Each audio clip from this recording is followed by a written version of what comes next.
Hello, my name is Dwight Norris of fishingatwork.com, and today we're going to be talking about cold fishing. Now, you probably realized fall is here or coming or close. It really depends on where you are in the country. I'm in Boston, the northern part of America, across that little strip there, and cold is coming. The leaves are changing. They're turning orange a little quicker than I want them to. The temperature's going down from those mid 80s, 90 days, and coming down to the low 70s. And sometimes, like today, it really dips down. And that's what I want to talk about. Not specifically about winter, that's not here yet. And as fishermen, we really don't want to freeze, but we'll do what we need to do to catch a fish. So, what about cold fishing is so hard and people just can't stand it? One of the reasons is you're catching fish left and right, they're biting, they're happy, you were happy, you're catching lots of fish, they're thinking they're getting a lot of bait, and then all of a sudden, boom, nothing happens. Let me tell a little story. Today, I went out fishing with my son. We had those little green grubs, probably about 2 inch long, on a little jig and a little L-shaped spinner. Perfect um, panfish bait. And I was like, oh, I was lighting them up in that last video over in the Boston, uh, the Charles River Esplanade. And I was like, okay, I'll slap one of these on. He'll get his first chance at an artificial lure. And he produced just as I thought, but I didn't produce as well as he did. It was shocking. And the reason was he was throwing a shorter distance and he was working the lure slower.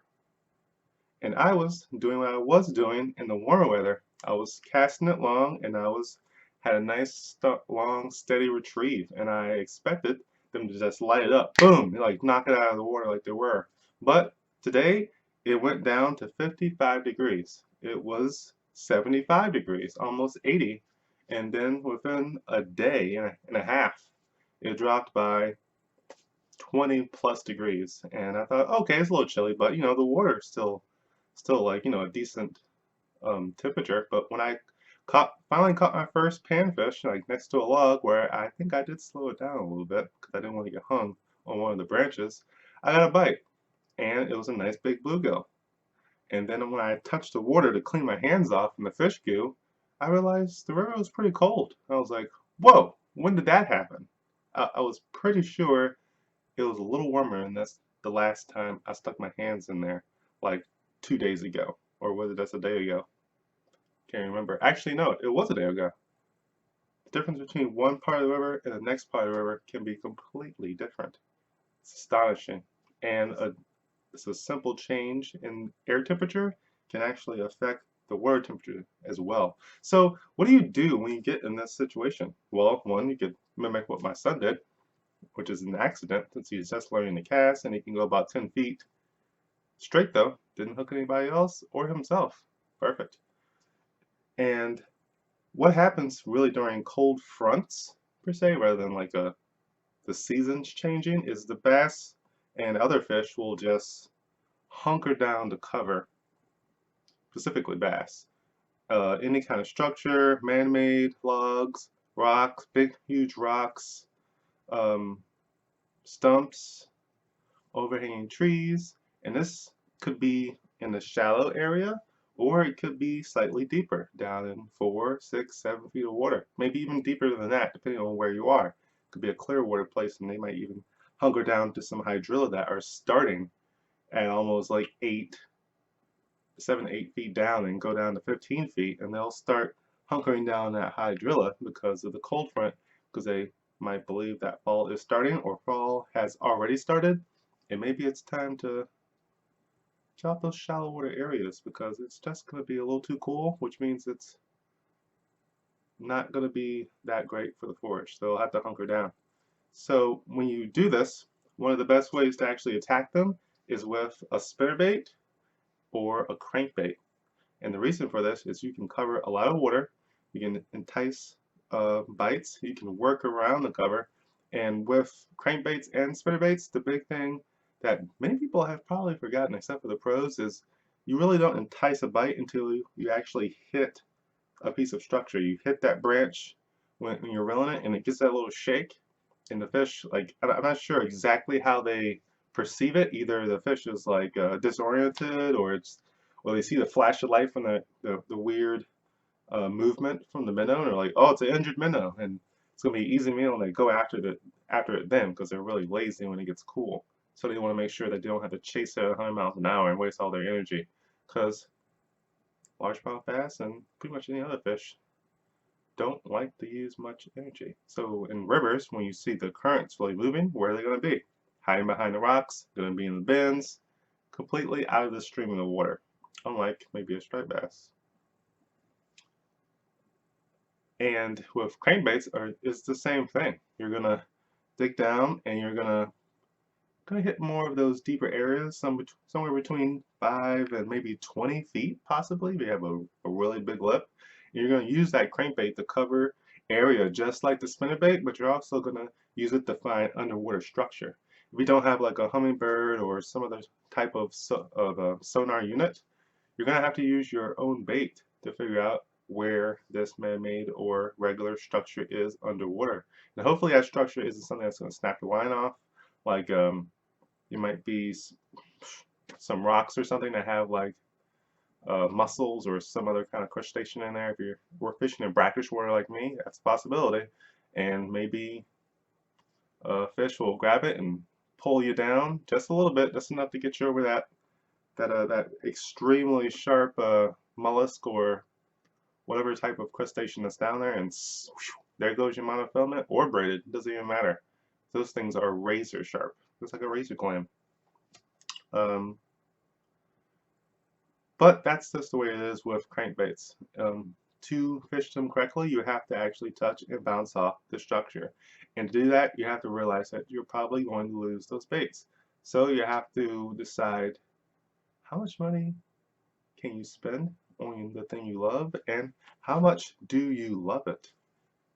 And maybe how much does it cost to get a sonar unit? That would be an easier way. But if you're on a shore, it's advantageous to know it, but you're working it from a different angle, and you're probably more likely to get hung reeling it into shore because it's going to bounce all the way up rather than hitting it from the outside and coming out. You would go deeper and deeper until you reach your optimal depth for that particular crankbait, and then it will come off at a level that you perceive, because you chose the lure, that the fish are hanging at, or where that actual structure is. And you can use that to your advantage. If you go down at 5 or 6 feet and get no bites, but you hit like a log or some stumps, you're like, okay, you're not down 5 or 6 feet.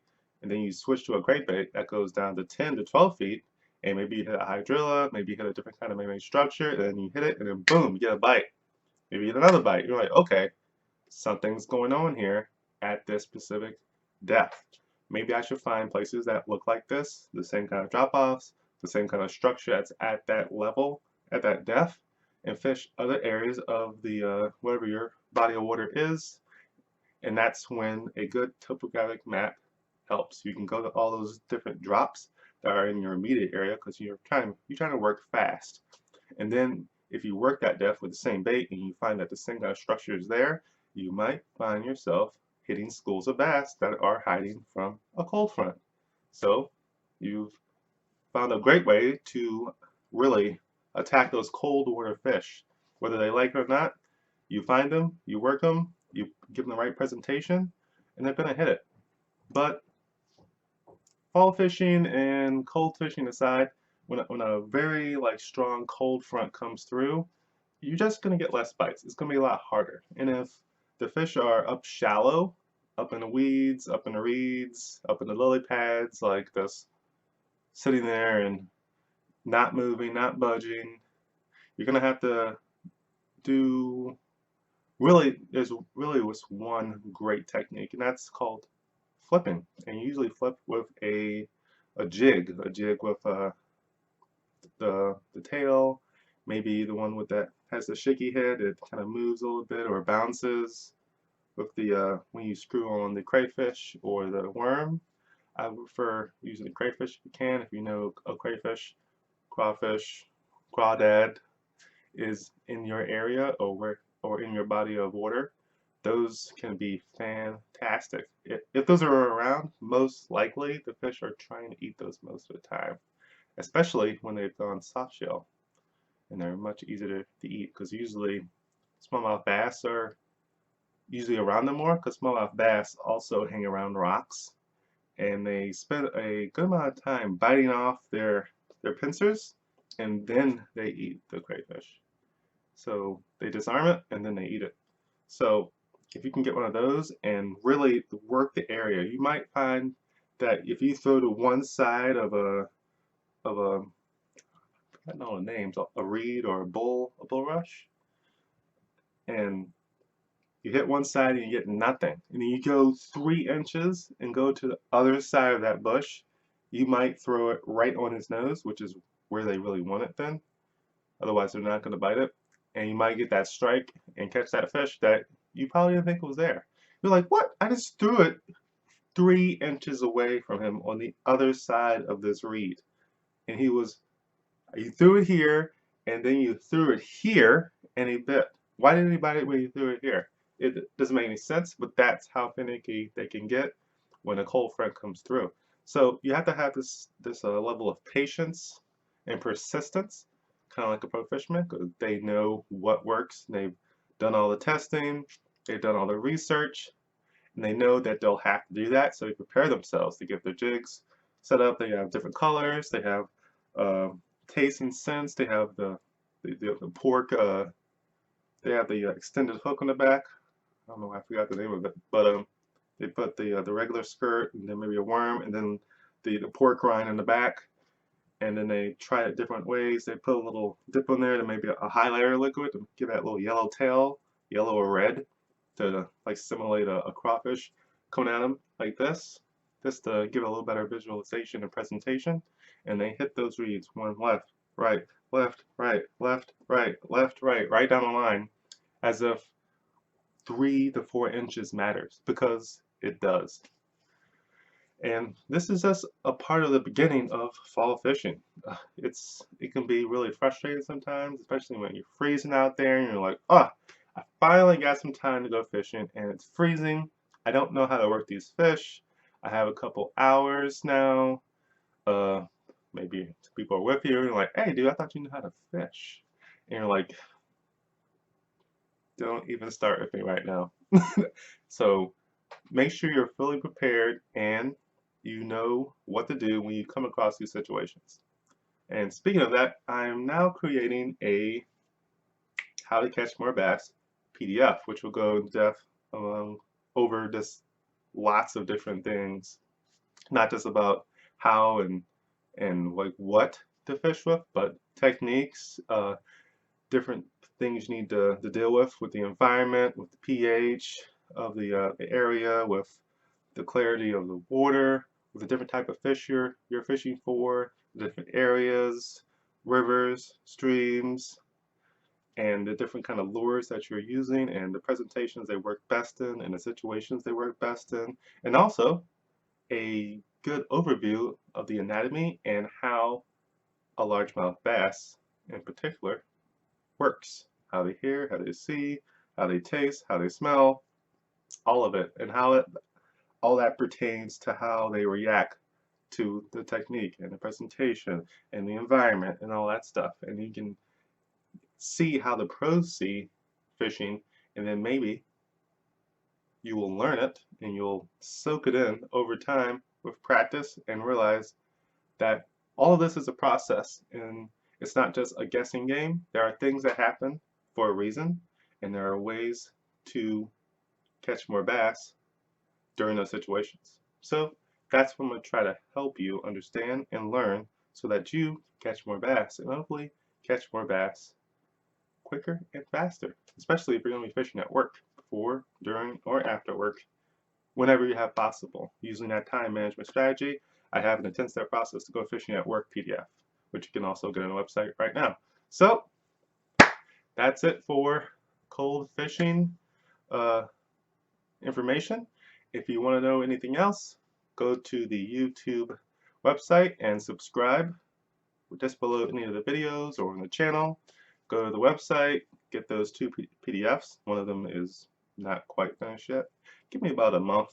Actually, no, not a month. Give me a couple weeks, and I'll be pretty close. I'll make a little announcement. But if you sign up to the email subscription list, you'll get that announcement early, and you'll know, be prepared to learn and study, and then execute. So, Dwight Norris, fishingnetwork.com, telling you to go fishing and don't worry about the cold. There is a way, and you will learn it.